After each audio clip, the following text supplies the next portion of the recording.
Good morning.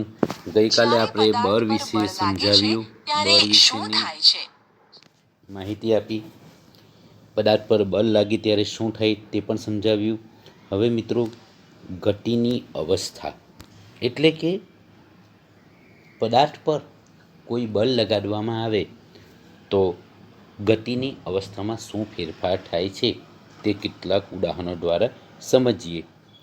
એક રબરનો દડો લીધો છે, તેને ટેબલ કે કોઈક સમતલ સપાટી ઉપર ગબડાવવામાં આવે છે. તેને ધીરેથી ધક્કો મારવામાં આવે છે તો એ દડાની ગતિમાં આવે છે દડો. હવે ફરીથી હાથ વડે થોડું એને વધારે બળ આપવામાં આવે છે, ધક્કો મારવામાં આવે છે તો એની ઝડપમાં શું થાય છે તમે જોઈ શકો છો.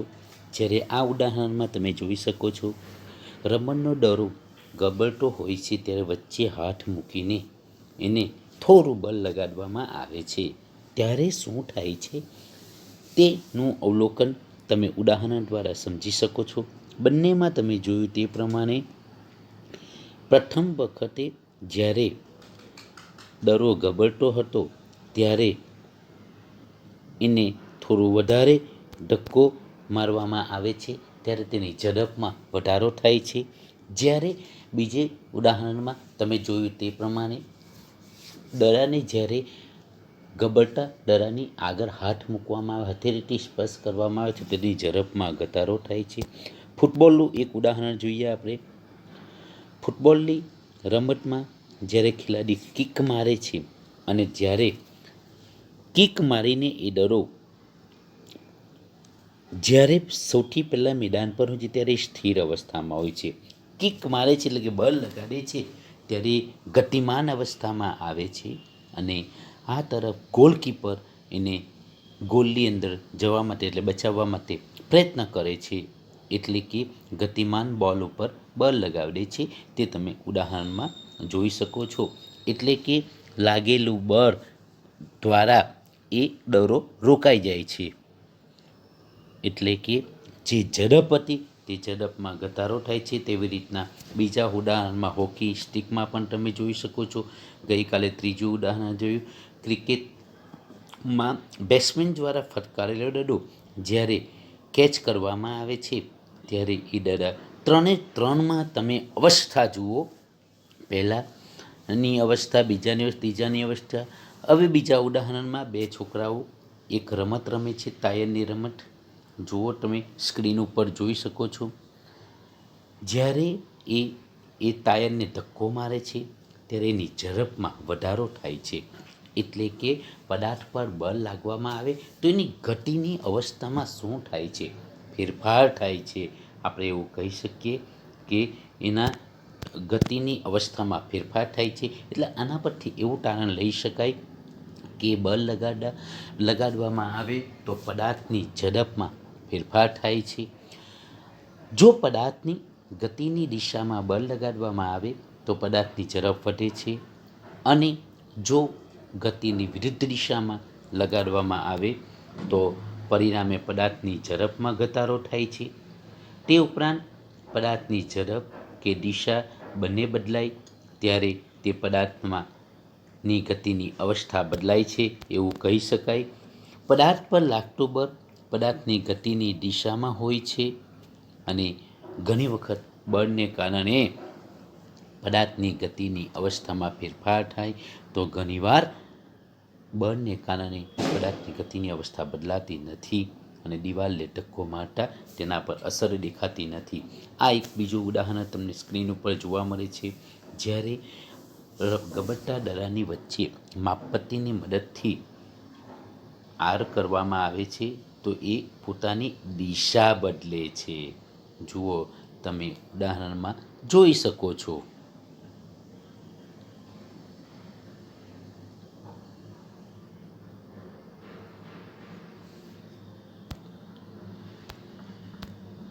બીજું આપણે જોયું તે પ્રમાણે ફૂટબોલની રમતમાં જ્યારે પેનલ્ટી કિક લેવામાં આવે છે ત્યારે ખેલાડી બોલ પર બળ લગાડે છે. બોલ ફટકારતા પહેલાં એ સ્થિર હોય છે ત્યારે તેની ઝડપ શૂન્ય હોય છે. જ્યારે લગાડેલા બળને કારણે બોલ ગતિ કરે છે, એટલે કે પોતાના લક્ષ્ય તરફ, જે તરફ ગોલકીપર તરફ એ ફૂટબોલ ખેલાડી એને કિક મારે છે. ગોલકીપર ગોલ બચાવવા માટે કૂદકો મારે છે, એટલે કે એના પરથી આપણે એવું કહી શકીએ કે ગોલકીપર બોલ પર બળ લગાડવાનો પ્રયત્ન કરે છે. હવે જે બળ લાગુ પાડવામાં આવે છે તે બોલને રોકી શકે છે, તે ગતિની દિશા બદલી શકે છે, અને ગોલકીપર જો બોલને રોકવામાં સફળ થાય, મેં તમને કીધું ઉદાહરણમાં બતાવ્યું કે ગોલકીપરે બોલને રોક્યો તો ત્યારે એની ઝડપ ઘટીને શૂન્ય થાય છે. તેવી રીતના આગળ જોઈએ તે પ્રમાણે જુઓ, જ્યારે વોલીબોલ રમતના મેદાન પર રમાતું હોય છે ત્યારે દરેક પોતાની અંદર જે ખેલાડી છે તે ખેલાડી અલગ અલગ રીતે એને સામેની એમાં મોકલવાનો પ્રયત્ન કરે છે. ક્રિકેટ મેચમાં પણ હોય છે. દરેકમાં જુઓ દિશામાં તમે અહીં જો એક ગતિમાન દડાવ પર બળ લગાડવામાં આવે તો તેની ઝડપમાં અને ગતિની દિશા બદલાય છે એવું કહી શકાય. બીજું ઉદાહરણ જુઓ, આ તમે અહીં તમે કહી શકો છો કે પદાર્થની ગતિની અવસ્થા તેની ઝડપ અને ગતિની દિશા દ્વારા લેવામાં આવે છે. સ્થિર અવસ્થામાં શૂન્ય ઝડપવાળી શૂન્ય અવસ્થા એટલે કે ગણવામાં આવે છે. જ્યારે વોલીબોલ ખેલાડી જ્યારે પોતાની પાસે આવે ત્યારે એના હાથમાં આવે છે ત્યારે એ શૂન્ય અવસ્થા છે. જ્યારે એ દડાને સામેને મારવાનો પ્રયત્ન કરે છે ત્યારે એની ઝડપ અને દિશા બંને બદલાય છે. એટલે એના પરથી આપણે એવું કહી શકીએ કે પદાર્થ સ્થિર હોય કે ગતિમાં હોય, બંને ગતિની અવસ્થા કહેવાય છે. એટલે કે પદાર્થ પર લાગતું બળ ગતિની અવસ્થામાં. બીજું ઉદાહરણ તમે જોઈ શકો છો, એક સાયકલ અને બસ જઈ શકે છે. જ્યારે એ સૌથી પહેલાં ઉદાહરણ તમે સ્ક્રીન ઉપર જુઓ, સ્થિર અવસ્થામાં છે, ધીમે ધીમે એ ગતિ પ્રાપ્ત કરે છે, એટલે કે બંને ગતિની અવસ્થા જ કહેવાય છે. આનો મતલબ એ થયો કે બળ હંમેશા ગતિની અવસ્થામાં ફેરફાર કરે છે એવું સાબિત કરી શકાય કે એવું કહી શકાય. કેટલીક વાર બળને કારણે પદાર્થની ગતિની અવસ્થા બદલાતી નથી એવું કહેવામાં આવે. અહીં તમે બોક્સવાળું એક ઉદાહરણ તમે જોઈ શકો છો. એક ભારે બોક્સને બળ ખૂબ જોરથી, ખૂબ તાકાતથી બળ લગાડવામાં આવે તો ખસતા નથી. દિવાલને ધક્કો મારીએ તો એ બદલાતું નથી. હવે બળને કારણે પદાર્થનો આકાર બદલી શકાય છે એવું કહી શકાય. કેટલાક ઉદાહરણો તમે આ સ્ક્રીન ઉપર જોઈ શકો છો. પરિસ્થિતિ આપેલી છે. પહેલામાં પ્લોટમાં રાખેલા લોટનો કણક સાયકલની સીટમાં જડેલી સ્પ્રિંગ, દિવાલ પર જડેલી ખીલી દ્વારા લટકાવેલી રબર બેન્ડ, 2 ઈંટ વચ્ચે મૂકેલી પ્લાસ્ટિક કે ધાતુની પટ્ટી અને ગરમ કરેલ લોખંડ. આપણી પરિસ્થિતિ છે.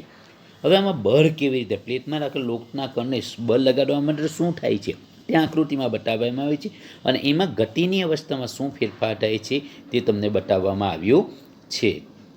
જુઓ તમે આગળ.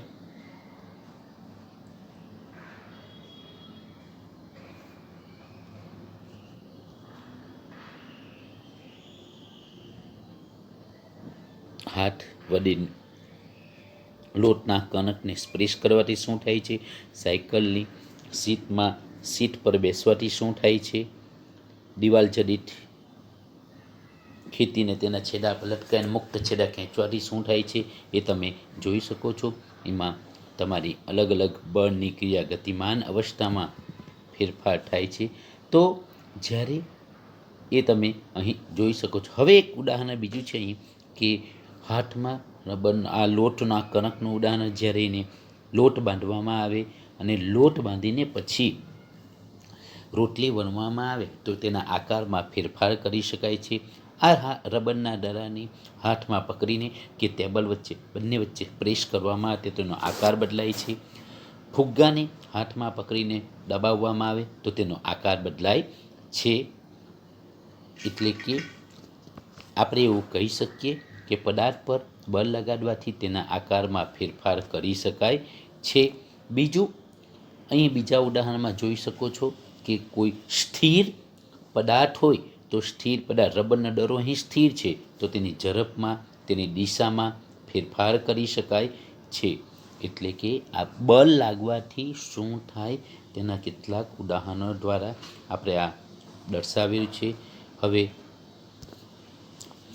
એક કોઈપણ પદાર્થ પર બળ લગાડવામાં આવે તો તેના આકારમાં ફેરફાર થઈ શકે છે. બળ લગાડવાથી કોઈ પદાર્થને સ્થિર સ્થિતિમાંથી ગતિમાં લાવી શકાય છે. બળ દ્વારા ગતિમાં પદાર્થની ઝડપમાં ફેરફાર કરી શકાય છે. બળ દ્વારા ગતિમાન પદાર્થની દિશામાં ફેરફાર કરી શકાય છે. બળ દ્વારા પદાર્થના આકારમાં ફેરફાર કરી શકાય છે. બળ આ બધામાંથી એક અથવા વધારે અસર ઉત્પન્ન કરી શકે છે.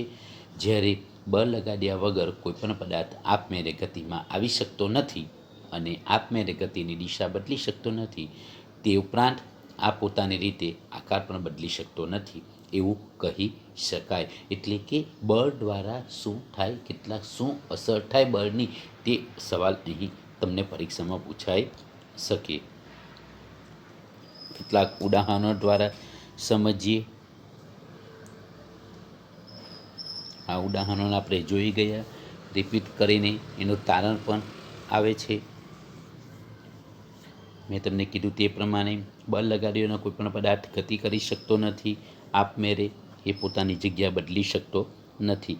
આકાર પણ બદલી શકાતો નથી. એટલે આપણે આ સવાલ તમારો અહીં એવો થાય કે બળની પદાર્થ પર કઈ કઈ અસર થાય. તો સવાલ પર તમે લખી શકાય અહીંયા જવાબ તરીકે કે ભાઈ બળની પદાર્થ પર નીચે પ્રમાણે અસર થાય છે. બળથી સ્થિર પદાર્થને ગતિમાં લાવી શકાય છે. બળથી ગતિશીલ પદાર્થની ગતિમાં ફેરફાર કરી શકાય છે. બળથી પદાર્થનો આકાર બદલી શકાય છે. બળથી ગતિમાનની દિશામાં ફેરફાર કરી શકાય છે. બળના વડે થોડી અથવા બધી જ અસરો બધામાંથી ઉત્પન્ન કરી શકાય છે. બીજું, બળ લગાડવા પદાર્થની ઝડપમાં ફેરફાર થાય છે. ઝડપ વધે છે, ઝડપ ઘટે છે. બળ લગાડવાથી આકારો પણ બદલાય છે. હવે આપણે જોઈએ સંપર્ક બળ. એક ઉદાહરણ દ્વારા સમજીએ.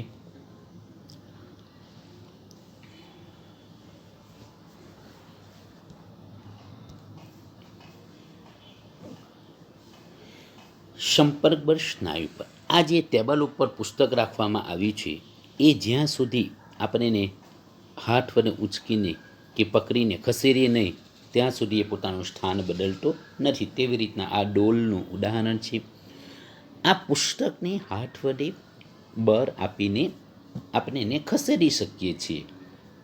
ડોલને ઉંચકીને આપણે મૂકી શકીએ છીએ બળ આપીને. આ બેગને બળ આપીને ખસેડી શકીએ છીએ. આ બધા ઉદાહરણોનો મિત્રો અભ્યાસ કરવાનો છે. આ બળ લેવા માટે એટલે કે સ્નાયુઓ, આ બળને સ્નાયુઓની ક્રિયાને કારણે લાગતું બળ તેને આપણે સ્નાયુ બળ કહે છે. સ્નાયુ બળની આ બધી પ્રવૃત્તિ, આ બધાની અંદર શરીરને વળવું હોય, ચાલવું હોય, કેટલીક ક્રિયા ચાવવું હોય, પાચનની ક્રિયાથી ખોરાક અન્ન નળીમાં જાય છે તો એને આપણે સ્નાયુ બળ તરીકે ઓળખીએ છીએ. તો આના પરથી આપણે એવું કહી શકીએ કે સંપર્ક બળ એટલે શું? તો કે જ્યારે બે પદાર્થો એકબીજાના સંપર્કમાં આવવાથી તેના પર લાગતા બળને સંપર્ક બળો કહે છે. તેમાં સંપર્ક બળમાં નંબર 1 સ્નાયુ બળ. આ તમે જુઓ છો સ્નાયુ બળ. સ્નાયુ બળ શરીરના સ્નાયુઓની ક્રિયાને લીધે લાગતા બળને સ્નાયુ બળ કહેવામાં આવે છે. જ્યારે બે પદાર્થો એકબીજાના સંપર્કમાં આવતા હોવાથી સ્નાયુ બળને સંપર્ક બળ પણ કહે છે. શ્વાસોશ્વાસનું ઉદાહરણ આપવામાં આવ્યું છે. હાથી એક જગ્યાએ લાકડાને બીજી જગ્યાએ લઈ જાય છે તે ઉદાહરણ આપવામાં આવ્યું છે. અહીં બળદ, ઘોડા, ગધેડા, ઊંટ આ બધા પ્રાણીઓનો અલગ અલગ કાર્યોમાં ઉપયોગ કરવામાં આવે છે. સ્નાયુ બળના જ બીજા ઉદાહરણો છે.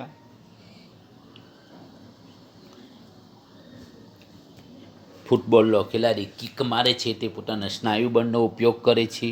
બળદ હળ ખેંચે છે તે પણ પોતાનો સ્નાયુનો ઉપયોગ કરે છે, તે સ્નાયુ બળ કહેવામાં આવે છે. અને તેથી સ્નાયુ બળને સંપર્ક બળ પણ કહેવામાં આવે છે. હવે આવે છે ઘર્ષણ બળ. મિત્રો, જમીન પર ગબડતો દડો હોય તો એ અટકી જાય છે થોડા સમય પછી.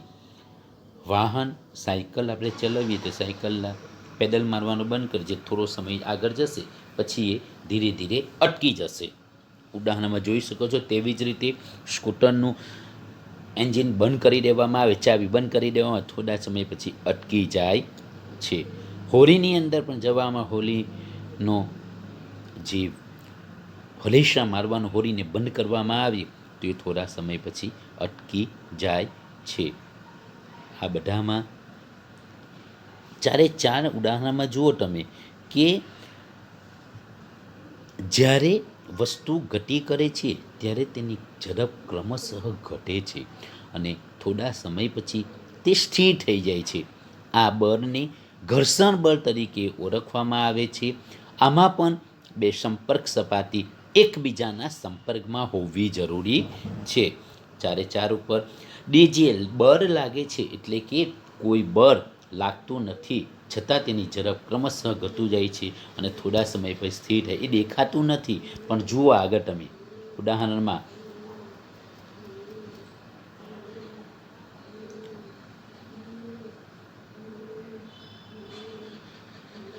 આ જે બળ લાગે છે તેને આપણે ઘર્ષણ બળ કહીએ છીએ. ઘર્ષણ બળને કારણે જ આ શક્ય બને છે. એટલે કે પદાર્થની ગતિની અવસ્થામાં જે આ ધીમે ધીમે બંધ થાય છે તે એ જમીન અને દરા વચ્ચે, જુઓ આ જમીન અને દરા વચ્ચે ઘર્ષણ બળ લાગે છે. એ પણ ઘર્ષણ બળ જુઓ તમે સ્ક્રીન ઉપર જોઈ શકો છો. હલેસા મારવાનું બંધ, પાણી અને હોળીની પછી યલો કલર તમને અહીંયા સાયકલ અને સ્કૂટરમાં રોડ અને એ બંનેના પેડલ મારવાનું બંધ કરવામાં આવે, પેલામાં એન્જિન બંધ કરવામાં આવે તો એ બે વચ્ચે ઘર્ષણ એટલે ગતિની દિશા જે તરફ હોય તેની વિરુદ્ધ બાજુ ઘર્ષણ બળ લાગે છે એવું કહેવામાં આવે છે. એવું અહીં આપણે કહી શકીએ છીએ.